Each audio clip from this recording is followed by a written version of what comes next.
Godson Public School, Number 6, Surapet Main Road, Thirumal Nagar, Chennai 600099, Tamil Nadu. அதிமுகவிலிருந்து 3 சட்டமன்ற உறுப்பினர்கள் ராஜினாமா செய்துள்ள நிலையில் முன்னாள் அமைச்சர் KT ராஜேந்திர பாலாஜி நம்முடன் இணைந்து பேச உள்ளார். சார் வணக்கம். அதிமுகவிலிருந்து 3 சட்டமன்ற உறுப்பினர்கள் ராஜினாமா செய்துள்ளனர். இது பற்றின உங்களுடைய கருத்து என்ன சார்? கருத்து என்ன? இதுல இது மிகப்பெரிய அதிகார துஷ்பிரயோகம், அதிகாரம் இருக்கக்கூடிய சித்து விளையாட்டு. இது தமிழ்நாட்டு மக்களால் ஏற்றுக்கொள்ளப்படாது. அரசியல் வல்லுநர்கள், பத்திரிகையாளர்கள், நடுநிலையாளர்கள் எல்லோரும் இந்த செயலை வன்மையாக கண்டிப்பார்கள்.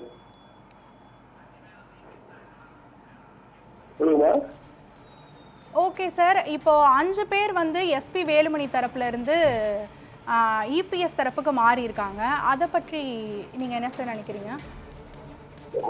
எடப்பாடியார் தலைமையில தான் அதிமுக சட்டமன்ற உறுப்பினர்கள் 47 பேர் வெற்றி பெற்றிருக்காங்க.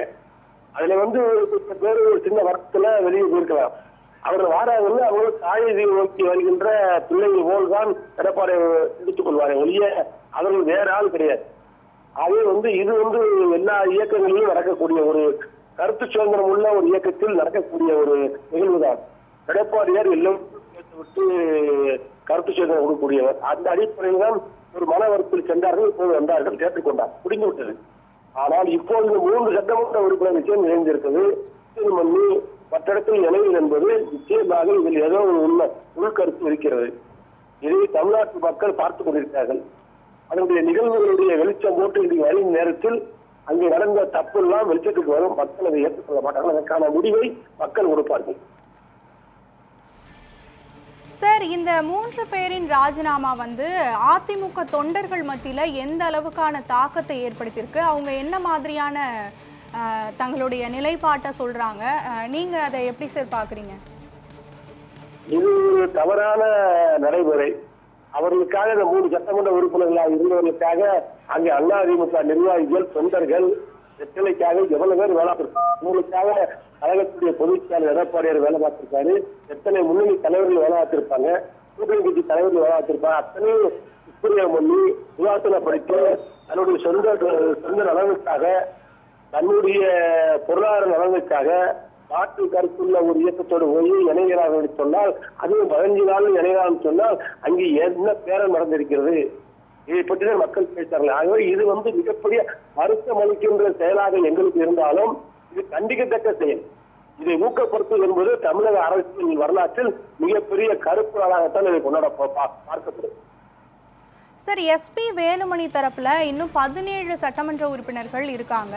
அவங்களுடைய நிலைப்பாடு மாறுவதற்கான வாய்ப்பு இருக்கா? அவங்க திரும்ப EPS தரப்பிற்கே மாறுறதுக்கு எதுவும் வாய்ப்பு இருக்கா சார்? அவங்களே ஏற்கனவே வேலுமணி அண்ணனும் சண்முகநாச்சி சொல்லிட்டாங்கல்ல, எங்களுக்கு பொதுச்செயலாளர் எடப்பாடியார் தான் சொல்லிட்டாங்கல்ல. அவங்க கட்சி தலைமை எங்களுக்கு யாரு எடப்பாடியார் தான், வருத்தத்துலதான் வந்தோம்னு சொல்லிட்டாங்கல்ல.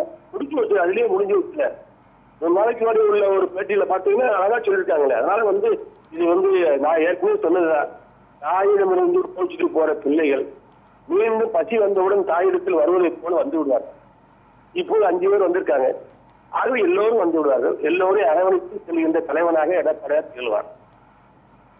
சரி, இப்போ இந்த 3 பேர் ராஜினாமா பண்ணியிருக்காங்க. இப்போ அந்த தொகுதிகளில், அந்த 3 தொகுதிகளிலுமே இடைத்தேர்தல் நடைபெறும். அவங்க அங்கே தாவேகா சார்பில் களமிறங்கி போட்டிக்கிட்டா அங்கே வெற்றி வாய்ப்பு எந்த அளவுக்கு இருக்கும் சார்?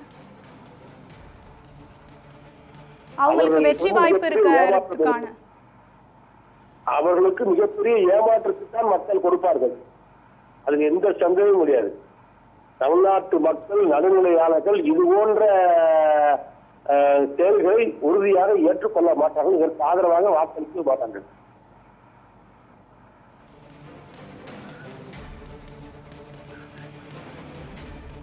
சார், இணைப்பில் உங்களது கருத்துக்களையும் உங்களுடைய பார்வையும் பகிர்ந்து கொண்டதற்கு நன்றி சார்.